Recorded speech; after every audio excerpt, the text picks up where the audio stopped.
ఉదయకాలపు దేవుని ప్రత్యక్షత.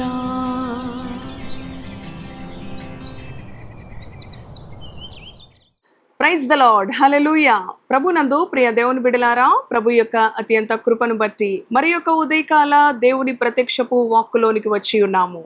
ఆయన వాక్కు మన జీవితాలకు నెమ్మదిని కలుగచేస్తూ ఉన్నది. ప్రతి ఉదయము మన ప్రభువుతో మన దినచర్యను ప్రారంభించుటలో మనకి గొప్ప సమాధానము కలదు. రండి, మన పరిశుద్ధ గ్రంథాలను తెరిచి ఫిలిప్పీ పత్రిక 3వ అధ్యాయము 14వ వచనమును ధ్యానం చేసుకుందాము. క్రీస్తు యేసునందు దేవుని ఉన్నతమైన పిలుపునకు కలుగు బహుమానమును మీరు పొందవలెనని గురి యొద్దకే పరుగెత్తుచున్నాను. హల్లెలూయా, దేవునికి స్తోత్రం. క్రీస్తు యేసునందు దేవుని ఉన్నతమైన పిలుపునకు కలుగు బహుమానము పొందవలెనని గురి యొద్దకే పరుగెడుచున్నాను అని అపోస్తలుడైన పౌలు మరి తెలియచేస్తూ ఉన్నాడు. ఈ ఉదయ కాలము మనము కూడా అవును ప్రియ దేవుని బిడలారా, పాప దాస్యములో జీవిస్తున్న మన జీవితాలను ఆయన తన యొక్క మరి పరిశుద్ధ రక్తము ద్వారా విమోచించి తన సొత్తుగా ఏర్పరచబడిన జనాంగముగా మనలను ఏర్పరచుకొని ఆయన ఉన్నతమైన పిలుపునకు కలుగు బహుమానము కొరకు మనము జీవించాలని గురి యొద్దకే పరుగులు తీసే అనుభవముతో మన ఆధ్యాత్మికమైన జీవితాన్ని ఈ భూ సంబంధమైన మరి అనుభవాలలో అవును ప్రియ దేవుని బిడలారా మనము కలిగి ఉండాలని పరిశుద్ధాత్మ దేవుడు మనకి బోధిస్తూ ఉన్నాడు. ఈ ఉదయకాలము చూడండి, క్రింది వచనంలో గనక మరి మనము గమనించినట్లయితే మరి మనుషులు సిగ్గుపడవలసిన విషయాలలో అతిశయముగా మాట్లాడుకుంటూ ఉన్న అనుభవాన్ని మరి భక్తుడు వివరిస్తా ఉన్నాడు. ప్రియ దేవుని బిడలారా, కనుక మరి ఉన్నతమైన పిలుపునకు కలుగు బహుమానము కొరకు గురి యొద్దకు పరుగిడి మరి పరుగులు తీసే క్రైస్తవులుగా విశ్వాసులుగా మన ఆధ్యాత్మిక జీవితము ఉంటూ ఉన్నదా, లేక ఈ లోక సంబంధమైన భూ సంబంధమైన వాటి కొరకు పరుగులు తీస్తూ మరి గురి యొద్దకు కాకుండా అవును ప్రియ దేవుని బిడలారా లోకానికి పాపానికి రాజీ పడుతూ పరిశుద్ధ జీవితాన్ని ప్రక్కన పెట్టి ఈ లోక సంబంధమైన వాటి కొరకు మనము పరుగులు తీస్తూ ఉన్నామా?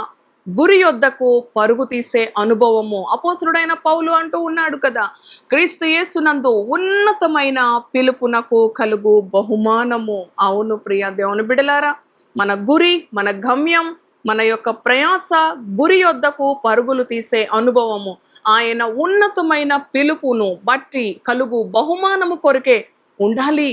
రేపటి రోజున ఆయన రాజ్యములో న్యాయపీఠం ముందు మనము నిలబడవలసిన సమయంలో జీవ కిరీటాన్ని మరి అపోస్తలుడైన పౌలు అంటూ ఉన్నాడు, మంచి పోరాటమును పోరాడాను, నా పరుగును కడముట్టించుకున్నా, నా కొరకు నీతి కిరీటం ఉంచబడి ఉన్నది. మరి ఈ ఉదయకాలం ప్రభు అంటూ ఉన్నాడు, ఈ లోకములో ఆయన ఇచ్చిన ఈ జీవితాన్ని, ఆయన ఇచ్చిన ఈ ఆయుష్కాలపు దినాన్ని, ఆయన ఇచ్చిన ఈ ఆరోగ్యాన్ని ఉన్నతమైన పిలుపునకు కలుగు బహుమానము కొరకు గురి యొద్దకు పరుగులు తీసే విశ్వాసిగా క్రైస్తవుడుగా నీ ఆధ్యాత్మిక అనుభవాలు ఉంటూ ఉన్నాయా, లేక భూ సంబంధమైన వాటి కొరకు అవును సిగ్గుపడవలసిన వాటిని అతిశయంగా చెప్పుకుంటున్న ఈ లోకస్తులను పోలి అవును చూడండి, ఎంతో మంది కూడా ఏమి తిందుము, ఏమి త్రాగుదుము, ఏమి ధరించుకుందుము అని తిండి వలన, మత్తు వలన, ఐహిక విచారాల వలన వారి హృదయాలు మందముగా ఉన్నవి. ఈ లోక సంపద కొరకు అవును ప్రియ దేవుని బిడలారా, ఆత్మీయులంగా దేవుని యొక్క మరి ఆయన రక్తములో విమోచించబడిన ఆయన జనాంగముగా ఆయన ఉన్నతమైన పిలుపునకు కలుగు బహుమానము కొరకు గురి యొద్దకు పరుగులు తీసే క్రైస్తవులుగా రాజీ పడని పరిశుద్ధ జీవితాన్ని, విశ్వాస జీవితాన్ని మనము జీవించినప్పుడు అవును ప్రభువుకి మహిమను ఆరోపించేవారముగాను మన పరిస్థితులు అన్నిటికీ కూడా సాతానుకి చోటివ్వకుండా అవును సాతానుపై అధికారం ఇచ్చిన దేవదేవుణ్ణి ఘనపరుస్తూ జీవించినప్పుడు మన పరిస్థితులు మార్చబడతాయి. మన యొక్క పరిస్థితులలో దేవుడు గొప్ప విడుదల, దేవుడు గొప్ప నెమ్మదిని, సమాధానమును ఆయన కలుగ చేసే దేవుడుగా ఉన్నాడు. గురి యొద్దకు పరుగులు తీసే విశ్వాసిగా నీ జీవితం ఉన్నదా? నీ ప్రార్థనా జీవితం, నీ వాక్య జీవితం, నీ పరిశుద్ధ జీవితం క్రీస్తు యేసునకు ఆయన యందు ఉన్నతమైన పిలుపునకు కలుగు బహుమానము కొరకు గురి యొద్దకు పరుగులు తీసే విశ్వాసులుగా ఉండాలని ఈ ఉదయకాలం ప్రభు మనతో మాట్లాడుతూ ఉన్నాడు. ప్రియ దేవుని బిడలారా, ఆయన త్వరలో రాబోతూ ఉన్నాడు. కనుక ఈ దినచర్యను ప్రభువుతో ప్రారంభిస్తూ ఉండగా ఆయన ఇచ్చిన ఈ ఆయుష్కాలపు దినాన్ని బట్టి ప్రభువుని స్తుతిస్తూ గురి యొద్దకు పరుగులు తీసే ఒక స్థిరమైన విశ్వాసిగా నన్ను ఈ లోకములో నీ కొరకు ఏర్పరచుకో ప్రభు అని దేవునికి విధేయత చూపు, దేవుని వాక్యానికి లోబడు. తద్వారా దేవుడు నీ పరిస్థితులను మార్చుతాడు. నీ పరిస్థితులలో గొప్ప విడుదల, గొప్ప స్వస్థత ఆయన కలుగ చేస్తాడు.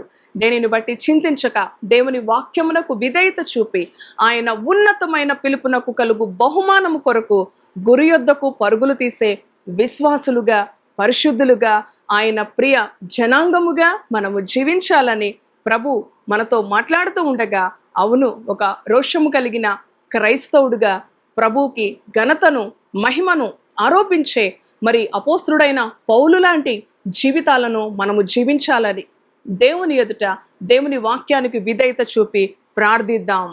దయగలిగిన తండ్రి, పరిశుద్ధుడా, నీ పరిశుద్ధ నామానికి వందనాలు. అవును ప్రభువా, ఈ ఉదయకాలం క్రీస్తు యేసునందు తండ్రి ఉన్నతమైన పిలుపునకు కలుగు బహుమానము కొరకు గురి యొద్దకు పరుగు తీసే విశ్వాసిగా, క్రైస్తవుడుగా నీ బిడ్డలు ఉండాలి.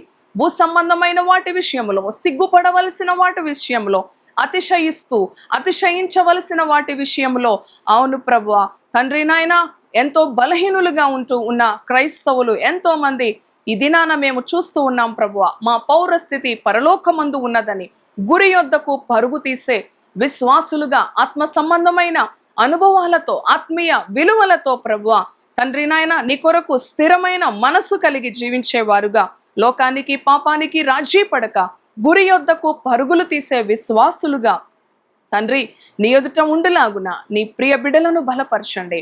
వారి పరిస్థితులను, వారి కలవరాలు కలిగించే, భయాలు కలిగించే పరిస్థితుల నుంచి నీ బిడ్డలకి విడుదల, నెమ్మది కలుగ చేసి నీలో స్థిరపరచమని యేసు నామములో ప్రార్థిస్తున్నాము తండ్రి. Amen, amen. Praise the Lord. God bless you.